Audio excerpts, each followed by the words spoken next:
Hello and welcome to Magic Gathering Strat. This is Tobias. I'm doing a deck tech video about modern goblins. This is how the deck looks. I did a lot of research. It took me weeks to get to this list, and before I start discussing the list, I want to show you some online deck lists and want to name some cards that did not make the list. First off, Shared Animosity is run by many goblin decks. I don't like it because it's too slow. You can play it on turn 3, but on turn 3 you can have a maximum of 3 goblins that are able to attack, and that's just not enough to kill your opponent on turn 3 or 4. And you want to have a turn 3 or 4 kill with goblins, otherwise it's too slow. Warren Instigator, another guy that did not make my list. I tried him, but he is too easily disabled, and he is too small for 2 manas, and you empty your hands so fast that you don't benefit from the Warren Instigator ability to put 2 goblins onto the battlefield. He is okay if you play expansive goblins like Siege Bang Commander, then you can play Warren Instigator, otherwise he's not good. Goblin King did not make the list as well. Giving other goblins Mountain Walk was bad for me. Muta Walls get Mountain Walk, so you have a very bad matchup against Merfolk and other decks that run Muta Vault. And he is expansive for his 2/2, and he does not give other goblins haste, he just pumps them, so he did not make the list. Okay, here are 2 lists, and as you see, this list is running Lightning Bolts, which every list runs, and it's running Shared Animosity, and it runs Smog War Marshals, which is bit slow because it gives you a goblin and a token on turn 2, and on turn 3 when you want to play Shared Animosity you cannot play your echo cost and you cannot attack with enough goblins. And it runs Cavern of Souls, which is good, and it's black and red, and might be a playable list, I don't know. This other list, it runs Goblin Grenade, which is a must for a goblin deck. It's the reason to play goblins. You can shoot 5 damage for 1 mana, and that should be in every goblin list.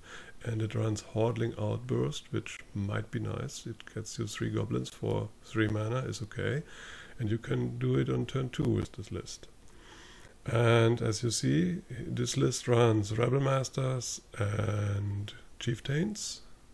They are both 3 mana creatures, and they're really good. But it runs Instigators, Legion Loyalists, Goblin Kings. I don't think it's thought through. I'm going to show you my list now. Maybe I'll come back to these lists later. My list, it runs, mana base is very similar. I run 18 lands, which is a lot for goblins. You could maybe cut it down to 16 lands, but 18 is fine for me. I keep a lot of 1-landers, and I only run 3 Muta Walls and 3 Cavern of Souls because they tend to mana screw you. Cavern of Souls makes red mana, but only for goblin creatures, and I'm playing some spells, so it is having 2 Cavern of Souls is too much. And same is for Muta Vault. Muta Vault is a great goblin because it gets pumped by the Goblin Chieftain and has haste when the Goblin Chieftain is on the battlefield, but it mana screws you quite a lot. So I'm playing 24 1 mana spells or creatures.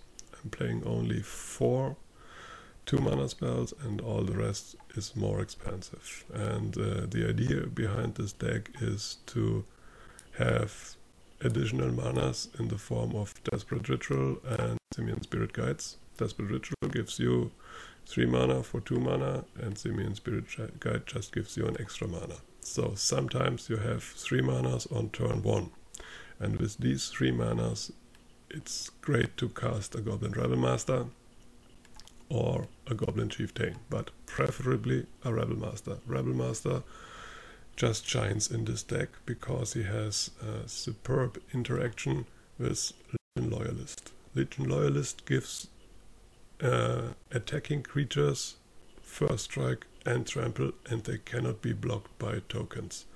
And the Rebel Master gets pumped for every other goblin that attacks together with him.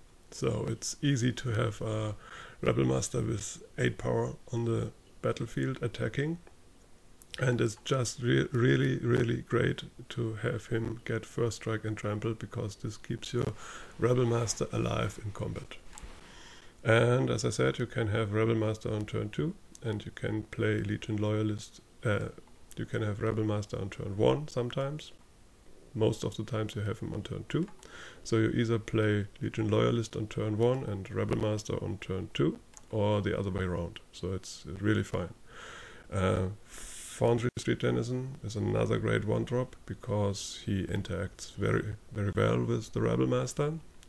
Rebel Master brings 1 token onto the battlefield every turn, and the turn you play the Rebel Master, you get 2 creatures, the Rebel Master itself and a token. So if you have Foundry Street Denizen already in play, he will attack for 3 damage. Goblin Guide is good on his own. Goblin Guide is a card that can wreck many decks just by itself. It's a great goblin. And then to round it all up, you have some burn in the form of Lightning Bolt, and you have some finisher in the form of Goblin Grenade. Goblin Grenade shoots 5 damage for the cost of 1 mana, and you have to sacrifice a goblin, so you do it preferably after combat. And then you have 2 special cards. One is Krenko. Krenko is just broken if he has haste. So if you manage to have a Goblin Chieftain and 1 or 2 other goblins on the battlefield, and you put Krenko onto the battlefield, it's very hard to stop you, because he puts tremendous amount of goblins onto the battlefield. And one last and very good card, Dismember. Dismember is needed because you cannot afford to not attack. You have to attack every turn, and the turn you are stopped is the turn you lose the game. So normally it's over in about 3 to 4 turns, and you don't have more. Sideboard. Sideboarding is a little trickier with goblins. Shattering Blow is in against Tron and Wormcoil engines, because it's usually no use just killing the Wormcoil engine. The lifelink has to stop, has to be exiled, and that's what Shattering Blow is for. The 2 Planeswalkers are in against control decks. Chandra just gives you an extra card every turn, and it makes an opponent's creature not able to block, so it's good. And Karth is hard to handle for control decks, and you can attack with a 4/4 every turn. So Blood Moon is in, and it's great in this deck because after sideboarding you sometimes can play the Blood Moon for in turn 1, and that wins you many games. I'm testing Skullcrack.